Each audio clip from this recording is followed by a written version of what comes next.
घुमाया आपको मैंने ऊपर, लेकिन मैं आपको फिर से एक चीज़ बताना चाहता हूँ कि मैं एज अ इंडियन, भले ही मैं छोटा काम करता हूँ, मजदूरी करता हूँ, हाथ देखो सीमेंट वाले फट फट के लाल हो रहे, लेकिन मेरे अंदर दिलजीत दोसांझ की तरह देशद्रोही करने जैसा काम या देशद्रोही करने वाला गुण नहीं है। पैसों की कमी है, ऐसा बात नहीं है कि पैसों की कमी नहीं है, मजदूरी करते हैं, 2 पैसा कम कमाते, मगर ऐसा नहीं कि अपने एक फ़िल्म के लिए अपन अपने देश के साथ जो हुआ उसकी कीमत को, उसके इमोशंस को भूल जाएंगे।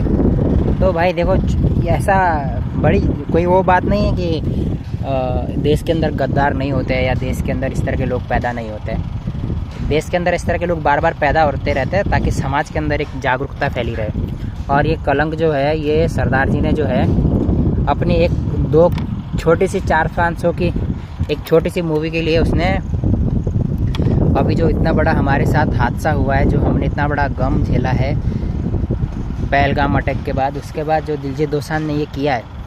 और देखो सबसे बड़ी बात क्या है पता है, हानिया मीर ने ट्वीट किया था और अपने इंस्टाग्राम पोस्ट पे किया था कि हमारी फ़ौज कायर है, और उसके बाद भी दिलजीत उसके साथ बैठा, उसके साथ पिक्चर बनाया। तो मैं आपको बता दूं कि देखो यहाँ पे दिलजीत दोसांझ की भी कहीं ना कहीं ऐसा लग रहा है जैसे ISI की चपेट में आ गया है। एक लड़की के चक्कर में बंदा एक देश, अपने देश के खिलाफ आ गया है। ये होती है औरत जिसको ISI ने इस्तेमाल किया दिलजीत दोसांझ के लिए। तो अब देखना है ये है कि भाई इस कलंक को, भाई यार सीमेंट लग गई पूरी पैंट में भाई।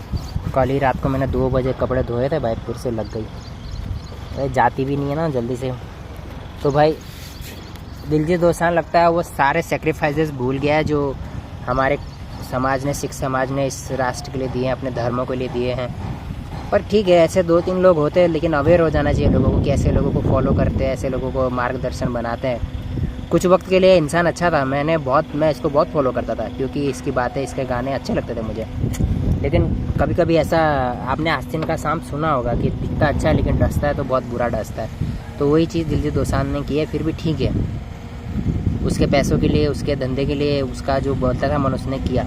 अब हमारी बारी कि हम क्या कर सकते हैं। तो गाइस सबसे पहले तो मैंने दिलजीत दोसांझ को, जो सबसे पहले उसने जब चैनल बनाया था तब शायद 1K थे, कुछ थे भाई, मैंने फॉलो किया था कम से कम 6 लोगों को। मैंने अपने दोस्तों को बोला था यार भाई बढ़िया बंदा है, इसके गाने अच्छे आते हैं, इसको फॉलो करो।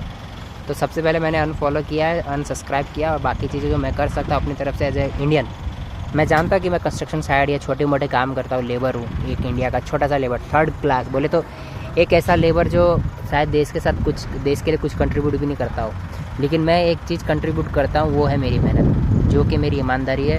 अगर मैं कंस्ट्रक्शन साइट पे अपनी ईमानदारी से काम करता हूँ, अपने पैसों के लिए काम करता, तो ये बिल्डिंग अगर कल के दिन कुछ भी बनता है, यहाँ बिल्डिंग राष्ट्र के लिए काम आती है, यहाँ से कोई अच्छा इंसान रहने आता है, बनता है, जो भी है, तो अगर वो मेरे राष्ट्र के लिए कंट्रीब्यूट करता है तो मुझे लगता है कि मैं दिलजीत दोसांझ से बहुत बड़ा इंसान हूँ। और ज़रूरी मायने नहीं रखता कि आपके 20 मिलियन फॉलोवर हो और आपके अंदर बेईमानी हो देश के प्रति, तो राष्ट्र के प्रति। तो मैं नहीं समझता कि दिलजीत दोसांझ कोई बहुत बड़ा आदमी हो गया आज के टाइम पे। ठीक है, तो चलिए बस अवेयर रहें, ऐसे लोगों से बच के रहें, क्योंकि हो सकता है कि अब कोई विक्टिम कार्ड भी खेल जाए वो इंसान। हम भी जानते हैं उससे, दिलजीत दोसांझ का मैंने इंटरव्यू देखा था, वो कह रहा था कि भाई युद्ध से पहले जब हमने पिक्चरें शूट की थी तब कुछ नहीं था, सब ठीक था, दोनों देश को बीच में सब इधर था उधर था। ठीक तो कभी भी नहीं था दिलजीत भाई, ठीक कुछ भी नहीं था, कभी भी नहीं था। 1947 से पहले भी ठीक नहीं था। जब हमारे 16वीं ईस्वी में जब हमारे तेज गुरु बहादुर साहब को और उनके बच्चों को और पूरे लोगों को बुरी तरीके से मारा गया औरंगजेब के द्वारा, तब भी कुछ ठीक नहीं था। उसके बाद 47 के बाद जो लाशें भेजी पाकिस्तान ने भर के, तब भी कुछ ठीक नहीं था। उसके बाद जो होता रहता है हम दोनों देशों के बीच में, वो कभी ठीक नहीं था। कारगिल हुआ, 65 हुआ, 70 बांग्लादेश की बहनों के साथ जो पाकिस्तान की आर्मी ने किया, वो भी ठीक नहीं था। लेकिन प्रॉब्लम ये है समझने का, मेंटेलिटी। हमेशा अपना एक मोटिवेट होना चाहिए अपने देश के प्रति, अपने ईमान के प्रति। वो आप हो चुके हो। आप जो कनाडा जाते हो, आप सेकुलर बनने की कोशिश और एक फ्री ओपन माइंडेड बनने की कोशिश कर रहे हैं। ये एक सिख के सर पे अगर पगड़ी हो ना, तो उसके ऊपर ये शोभा नहीं देता है।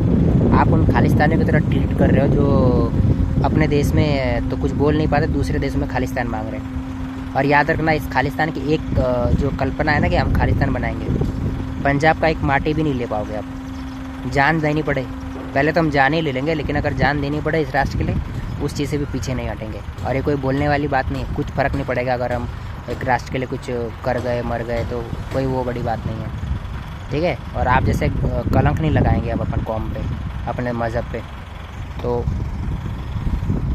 अब इससे ज़्यादा क्या बोलूँ, छोटे मुंह बड़ी बात हो जाएगी, पता नहीं सोचेगा ये तो क्या मेरे बारे में बोल रहा। तो भाई जो आपने काम किया ना उसके लिए तो बहुत सारी गालियाँ बनती है, बट ठीक है, फिर भी मैं रिस्पेक्ट से इसलिए बोल रहा हूँ क्योंकि मैंने आपको बहुत समय से आपके गाने के साथ साथ आपकी वाणी को भी फॉलो किया है। वाणी समझते हो ना आप, आपके शब्द, जो आपके शब्द होते हैं वो भी इम्पोर्टेंट होते हैं, लेकिन आज आपके कर्म ने सब गड़बड़ कर दिया, गुड़ गोबर कर दिया, कलंक कर दिया आपने इस समाज को।